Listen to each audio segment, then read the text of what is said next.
তো কি গো, কিসের প্রিপারেশন চলছে এখন? কিসের প্রিপারেশন করছি করছি দেখো এখানে এখানে আছে ফিশ। হলদি লবণ মেখে রেখেছো? হ্যাঁ, হলদি লবণ মেখে ম্যারিনেট করে রেখে দিয়েছি।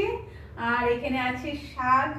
তো আমরা রাত্রে করে শাক খাই, কেন কি আমরা দিনে এক ফুটাও টাইম পাই না, রিয়া পড়াতে ব্যস্ত থাকে আর আমি ডিউটি চলে যাই। কি শাক এটা? তো শাকগুলো দেখে এত ভালো লাগছে, এত শাকগুলো ভালো লেগেছে। আর দেখো আজকে সবজি বাজারগুলো করে খুব ভালো পেয়েছি। আর মানে সবজি শাক দেখে আর লোভ সামলাতে পারছি না। আর এখানে আছে ধনিয়া পাতা।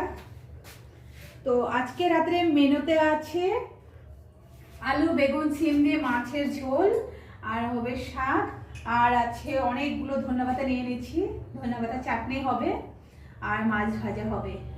তাই না রিয়া? সিম্পল অনেকগুলো তো হলো, 4-5টা হয়ে গেল। ও সাথে ডালও আছে। ও, ডাল।